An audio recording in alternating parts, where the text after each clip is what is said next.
인생을 살아가면서 우리가 만족한 인생을 살아간다. 그것을 어떻게 할 수가 있을까요? 전 그것이 우리의 얼굴에 나타난 웃음이라고 말씀드릴 수가 있습니다. 우리가 미소를 띤 얼굴, 우리가 늘 웃는 얼굴로 살아간다는 것은 우리의 인생이 그만큼 만족스럽다라는 하나의 사인이죠. 여러분, 제가 주일 아침마다 여기 섰을 때 때론 여러분 얼굴 뵙기가 참 민망하다는 거 아십니까? 꼭 싸우고 나오신 분들 같이 굉장히 많으세요. 한번 옆 사람 한번 보세요. 예, 표정이 어떠세요? 예. 자, 여러분 가장 아름다운 표정이 아까 나온 그 안성기 씨 같은 표정이 굉장히 사람들이 좋아하는 표정이래요. 그러니까 입꼬리가 올라가고 눈꼬리가 내려가는 것. 그것이 제일 아름다운 표정이래요. 자, 우리 옆 사람을 보면서 한번 이렇게 한번 웃어볼까요? 자, 시작. 예. 예, 이게 웃는 게 잘 안 돼요. 어떤 분은 웃으라니까 이러신 분들도 있죠. 살아가면서 우리가 기쁨을 느끼게 됐을 때 우리는 미소를 띠게 되고 웃음을 띠게 됩니다. 그 사람의 인생이야말로 참 행복한 사람이다 할 수가 있겠죠. C.S. 루이스의 영광의 무게라는 책이 있습니다. 그 책에 이런 내용이 나옵니다. 우리는 냉담한 피조물이라서 무한한 기쁨을 받았는데도 빈민가에서 진흙놀이를 하고 싶어 할 뿐 바다에서 휴가를 보내는 것이 어떤 것인지 상상할 수조차 없는 무식한 아이처럼 술과 섹스와 야망에 팔려 시간을 낭비한다. 우리는 너무나 쉽게 즐거워한다. 우리는 너무나 쉽게 즐거워한다. 사랑 여러분, 사람들이 살아가면서 갑자기 공허와 허물을 느끼는 이유가 무엇 때문이라고 생각하십니까? 그것은 돈을 벌지 못해서도 아니고 원하는 것을 갖지 못했기 때문도 아닙니다. 그것은 별것 아닌 쾌락, 곧 사라지고 마는 그런 쾌락에 쉽게 즐거워하면서 살아가기 때문입니다. 다시 말해서 무엇과도 바꿀 수 없는 기쁨, 변하지 않는 영원한 기쁨을 알지 못한 채 세속적인 즐거움만 추구하면서 살아가기 때문입니다. 하지만 오늘 본문에는 세상 사람들이 즐기는 그런 느끼는 욕망의 즐거움과는 다른 차원 높은 기쁨을 누린 한 사람을 소개하고 있습니다. 그 목자의 기쁨, 그 목자는 어떤 사람일까요? 자, 7절을 한번 읽어보겠습니다. 7절 읽습니다. 시작. 내가 너희에게 이르노니 이와 같이 죄인 한 사람이 회개하면 하늘에서는 회개할 것 없는 의인 99으로 말미암아 기뻐하는 것보다 어떤다고요? 더하리라.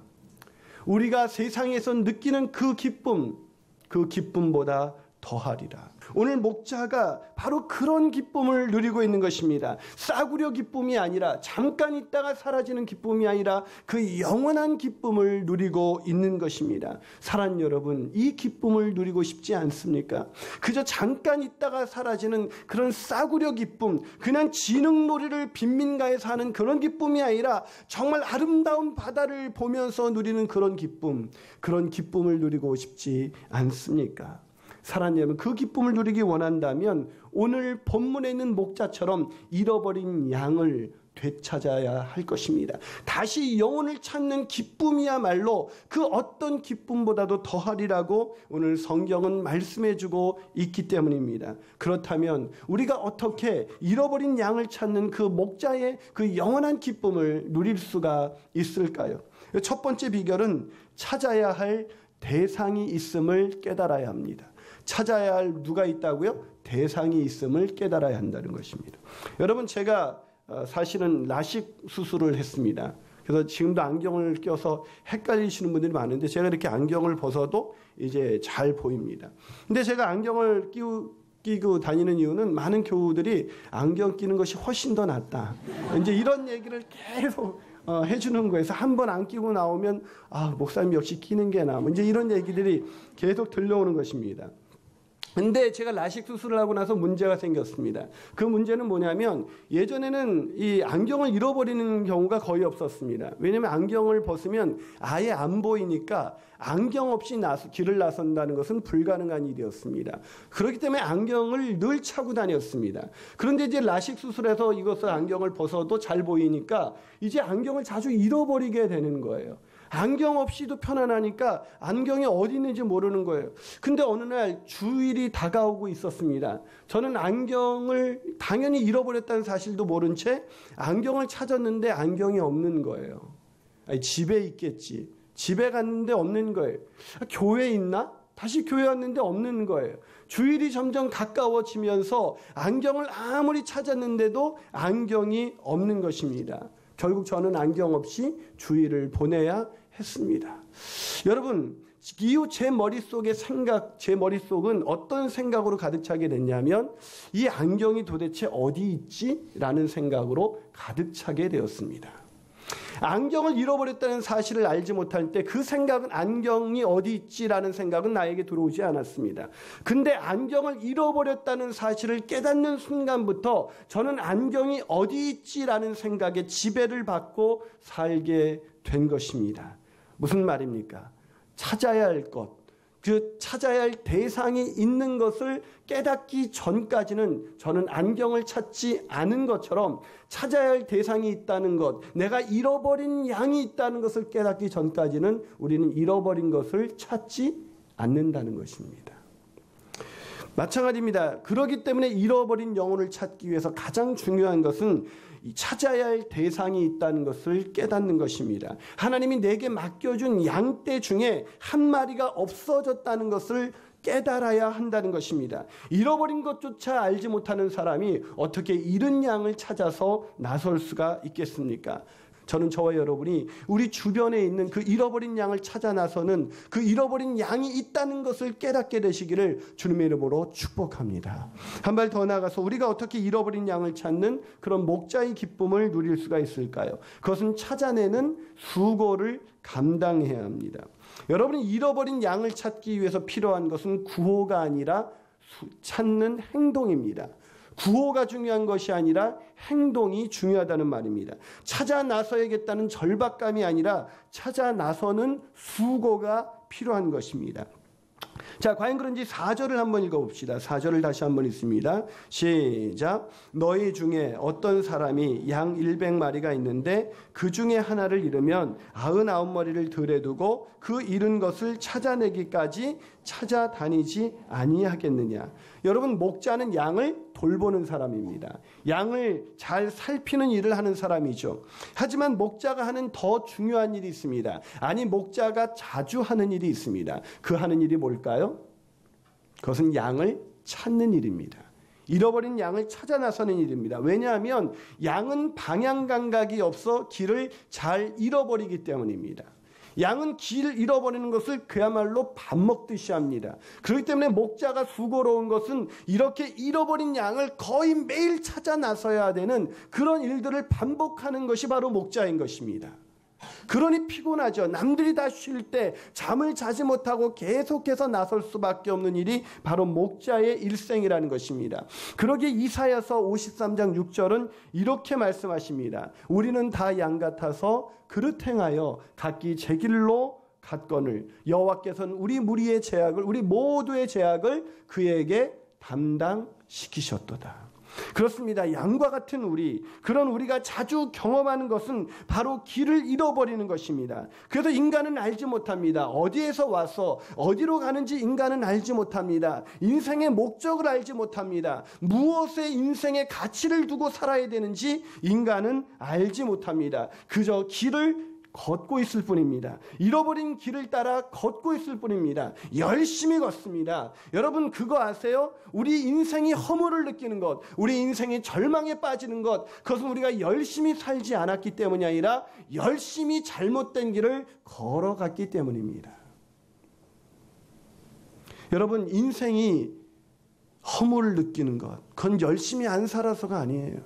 우리는 뭐든 열심히만 하면 된다고 생각했습니다. 아니요. 방향이 더 중요한 것입니다. 제가 중학교 3학년 때 누군가가 저에게 목자가 되셔서 저를 찾아와 주지 않았다면 저는 지금도 잘못된 길로 더 많이 걸었을 것입니다. 우리 부모님에게 누군가가 복음을 전해주지 않았다면 우리 부모님은 잘못된 길로 80평생 걸으셨을 것입니다. 찾아야 합니다. 찾아내는 수고가 없이 찾는 기쁨은 누릴 수가 없습니다. 저는 저와 여러분이 이 찾아내는 기쁨을 누리시기를 주님의 이름으로 축복합니다. 마지막으로 우리가 어떻게 잃어버린 양을 찾는 목자의 기쁨을 누릴 수가 있을까요? 그 마지막 비결은 찾는 대상을 사랑해야 합니다. 찾는 대상을 어떻게 해야 된다고요? 사랑해야 합니다. 여러분, 지하철 분실물 센터에 가보면 사람들이 잃어버리고 찾아가지 않는 물건이 정말 산더미 같이 쌓여져 있습니다. 거기에는 핸드폰도 있는데 잃어버린 김에 사람들이 새로운 핸드폰으로 바꾸는 것입니다. 초등학교나 중학교 그 교무실에 가봐도 아이들이 잃어버렸는데 찾아가지 않은 학용품은 물론이고 신발, 가방 할 것 없이 너무나 귀중한 물건들이 찾아가지 않은 상태로 남겨져 있습니다. 왜 그럴까요? 돈 주고 또 사면 되거든요. 아이들이 돈 주면 또 사면 되니까 그냥 엄마한테 아빠한테 그냥 사달라 그러면 됩니다. 우리 때는 어땠습니까? 지우개 하나만 잃어버려도, 연필, 몽땅 연필 하나만 잃어버려도 엄마한테 뒤지가 혼났습니다. 그러니까 열심히 찾았죠.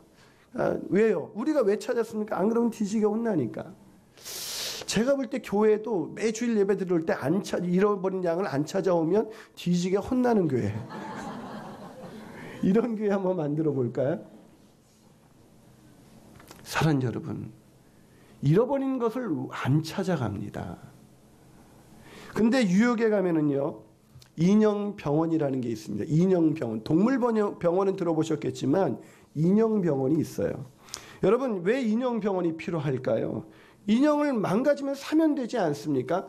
게다가 미국은 노동력의 가치가 굉장히 비싸서 이 인형을 수리하는 비용이 새로운 인형을 살 때보다 훨씬 더 비쌀 때가 많습니다. 차라리 세일할 때 더 최신식 인형을 아이들이 사면 되는데 아이들이 자신이 놀다가 망가진 인형을 고치기 위해서 수리점을 찾아오는데 아이들에겐 그게 병원입니다. 왜 그럴까요? 왜 애들이 더 많은 비용을 지불하면서 그 인형을 수리하러 오는 것일까요? 아이들에게 인형은 인형이 아니라 자기 동생이기 때문입니다. 아이들에게 인형은 그것이 그냥 하나의 물건이 아니라 자기 아기와 같은 존재입니다. 그래서 그 인형이 팔이 잘린 게 인형이 팔이 고장난 게 아니라 아이들에겐 자신의 동생이 자신이 이렇게 잘 돌봐주던 아기가 팔이 잘려나간 것입니다. 그래서 애들이 그 인형 수리하시는 그 분에게 와가지고 울먹거리면서 아저씨, 제 동생이 이렇게 팔이 아파요. 네, 동생을 고쳐주세요. 이러는 것이죠. 사랑하는 여러분, 사랑하면 아무리 많은 대가가 지불된다 할지라도 포기하지 않습니다. 오늘 본문에 있는 목자가 왜 잃어버린 양을 찾아 나서고 있습니까? 왜 90마리의 양을 계산적으로 하면 99마리 양을 지키는 것이 훨씬 더 나을 텐데 왜 99마리 양을 들에 놔두고 왜 그 한 마리 양을 찾아 나서는 것일까요? 목자는 양을 사랑했기 때문입니다. 양은 목자에게 그냥 양이 아니라 자식이었습니다. 여러분, 옛날에도요, 우리 조상님들은 소를 키우면서 소를 자식과 같이 여겼습니다. 생각했습니다. 여러분, 우리 한국 농부만요, 일을 시키고 돌아올 때 해가 뉘엿뉘엿 내려가면 그때 자기가 쟁기를 지고 자기가 무거운 짐을 들고 소를 끌고 옵니다. 그냥 거기에 얹어 놓으면 되는데 그렇지 않습니다. 그 농부에게는 소는 거의 자식과 같은 존재였습니다. 하물며 그 당시 이 목자에게 양은 자식이었습니다. 그러게 이 양을 사랑했습니다. 한 마리 양을 잃어버렸을 때 그 잃어버린 양을 찾지 않을 수가 없었던 것입니다. 그래서 오늘 그 양을 찾았습니다. 그 찾은 다음에 오늘 목자가 양을 어떻게 했습니까? 5절 보세요. 자, 5절 같이 읽어봅니다. 시작. 또 찾아낸즉 즐거워 어깨에 메고, 즐거워 어깨에 어떻게 했다고요? 메었다는 것입니다. 무등을 태웠다는 것입니다. 목마를 태웠다는 것입니다. 여러분, 목마를 태운다는 건 뭐예요? 여러분, 우리 인생에서 목마를 누군가를 태워보신 적 있어요? 혹시 아내를 사랑하시는데 아내를 태워보신 적 있습니까? 쓰러져 죽습니다. 사랑하는 여러분, 근데 우리 아이들은 태웠잖아요. 우리 아이들을 태우고 신나했잖아요. 그게 무거울 텐데 아이들을 어깨에 들러매었습니다. 오늘 성경에 또 찾아낸 즉 즐거워서 목자가 어깨에 메었다고. 여러분, 양이 길을 잃어버렸습니다. 온갖 더러운 곳을 지나갔을 것입니다. 가시덤불을 지나갔을 것입니다. 웅덩이에 떨어졌을 것입니다. 그런데 그것을 찾아서 더러운지도 모르고 자기 어깨에 메고 지금 즐겁게 오고 있는 이 목자의 환한 얼굴이 느껴지지 않으십니까? 사랑하는 여러분, 그뿐이 아니에요. 목자가 돌아와서 6절 보세요. 집에 와서 그 벗과 이웃을 불러 모으고 말하되 나와 함께 즐기자. 나의 잃은 양을 찾아 내었노라. 나와 함께 즐기자. 벗과 이웃들을 둘러 모았습니다. 그 한 마리 양을 찾은 것과는 비교되지 않는 엄청난 비용을 감당하면서 지금 그 잔치 비용을 대고 있습니다. 손해가 나도 즐거운 그날, 그것은 양을 어깨에 메고 온 이 목자의 기쁨이 느껴지지 않습니까? 주님이 우리를 찾으셨을 때 그랬습니다. 그분이 우리를 어깨에 들러매고 내가 이난이를 찾았다고, 내가 드디어 잃어버린 양을 찾았다고 둘러매시고 하늘나라 아버지 앞에 가셨던 그 예수님을 여러분 기억하지 않으시나요? 사랑하는 여러분, 바리새인과 서기관들에게는 한 끼 식사조차 같이 할 수 없는 그런 더러운 죄인들이었지만 예수님에게는 그 무엇과도 바꿀 수 없는 예수님의 사랑이었습니다. 사랑하는 여러분, 왜 우리가 전도하지 않는 것일까요? 왜 우리가 1년이 지나도록 이 단 한 번 누구에게 전도하는 것이 이리도 어려운 일이 되었을까요? 사랑하지 않기 때문입니다. 우리 안에 영혼 사랑이 메말랐습니다. 우리의 온갖 세상의 욕심과 세상의 야망으로 가득 차 있는 우리에게 영혼을 위해서, 영혼을 사랑하는 그 마음이 아직 남아있지 않습니다. 사랑하는 여러분, 사랑해야 전도합니다. 사랑해야 전도합니다.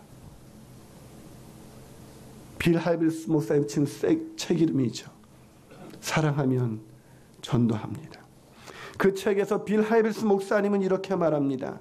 구원받은 이야기마다 호기심과 친절과 그리스도의 사랑을 품고 과감히 저편으로 건너간 사람들이 있다.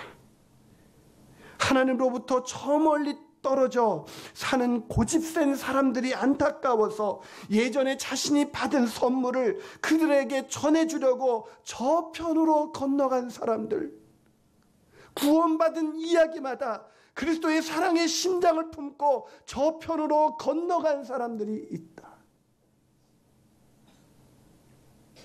사랑하는 여러분, 바로 그 사람들이 있었기에 오늘 우리가 여기에 존재합니다. 그리고 그 기쁨을 누리고 있습니다.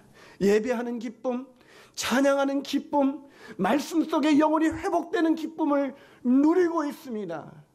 그런데 왜 우리는 그 저편으로 건너가지 않는 것일까요? 혹시 우리 안에 영혼 사랑하는 마음이 메말라 있기 때문은 아닐까요? 한 영혼 VIP로 품지않은데 이 교회는 뭐 그렇게 전도에 그렇게 자꾸 닥달을 해? 전 그런 마음 추호도 없습니다. 아니, 거꾸로 말씀드려 볼까요? 아이를 잃어버린다면, 여러분의 두 아이 중에 한 아이를 잃어버린다면 큰 아이를 닥달해서라도 그 아이를 찾아보라고 하시지 않으시겠습니까? 지금으로부터 꼭 21년 전입니다. 1991년 3월 26일 대구 성서초등학교 학생 5명이 지방의회 선거로 인해서 임시 공휴일이었던 그날 와룡산으로 개구리를 잡겠다고 떠난 뒤 흔적도 없이 사라졌습니다. 수사에 나선 경찰은 당시 전국 경찰과 공조해서 공조수사를 벌였는데 동원된 인원만 연인원 32만 명이 넘었습니다. 뿌려진 전단지만 해도 810만 장입니다. 경찰이 수사를 벌린 수사 건수만 667건입니다. 그런데도 찾지 못한 거예요. 당시 5명의 소년 가운데 종식군의 아버지는 그 아들을 찾겠다고 다니던 직장을 그만뒀습니다. 그리고 1.4톤짜리 탑차를 하나 구입해서 그 아들을 찾아다니기 시작했습니다. 커다란 그 1.4톤 탑차에다가 자신의 아들 종식이의 사진을 커다랗게 붙여놓고 내 아들 종식이를 찾습니다. 전국을 돌아다니다가 그만 49살의 일기로 이 세상을 떠나고 말았습니다. 그런데 11년이 지난 어느 날 이 아이들이 그들이 실종된 데서 그렇게 멀지 않은 그 산 건너편 반대편 자락에서 그 아이들의 시신이 발견된 것입니다. 지금 생각해도 그렇게 가까운 데 있었다면 왜 찾지 못했는가? 누군가 한 번만 더 갔다면 찾을 수 있는 그 거리에 있었는데 왜 찾지 못했는가라는 안타까움이 우리에게 있습니다. 하물며 그 아이들이 발견된 곳이 그렇게 멀지 않은 그 산 반대편 자락이라는 것을 알게 된 그 부모들은 얼마나 아쉬웠을까요? 사건의 전모는 아직도 밝혀지지 않았지만 우리 모든 국민들의 가슴 속에는 지금도 아쉬움이 남아 있습니다. 그때 실종된 그 가까운 거리에 있었다면, 그들의 체온이 아직 남아 있을 때, 그들의 맥박이 아직 뛰고 있을 때, 그들의 혈관에 아직 더운 피가 흐르고 있을 때, 그들의 숨결이 아직 쉬고 있을 때, 왜 한 번 더 찾아가지 않았느냐는 것입니다. 사랑하는 여러분, 우리 인생이 끝나는 날 우리는 무엇을 아쉬워하게 될까요? 우리가 돈을 많이 벌지 못한 거요? 우리가 승진하지 못한 거요? 우리가 더 좋은 차와 더 좋은 아파트에 살지 못한 거요? 죽음을 앞둔 그날 우리는 그것을 후회하지는 않을 것입니다. 우리는 그날 혹시 이런 후회를 하게 되지 않을까요? 나 혼자 쓸쓸히 그 천국문을 향하는 그날, 나 홀로 들어갈 수밖에 없다는 것. 내 옆에 있는 사랑하는 가족들, 사랑하는 이웃들, 그들과 함께 이 좋은 천국을 들어갈 수 없다는 그것을 후회하지는 않을까요? 어쩌면 천국은 혼자 들어가면 정말 재미없는 곳일지도 모르겠습니다. 천국은 같이 가는 곳입니다. 잃어버린 양을 찾아 같이 들어가는 곳. 그것이 바로 그들과 함께 그들을 어깨에 둘러매고 하나님 아버지께 들어가는 곳. 그곳이 바로 천국입니다. 그곳에서 우리 잔치를 벌여보지 않으시겠습니까?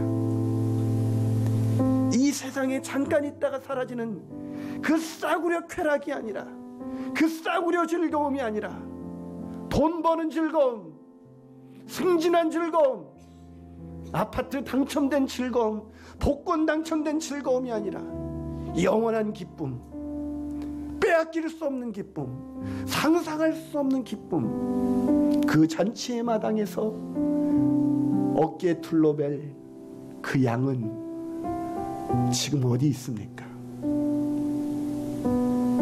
기도하시겠습니다.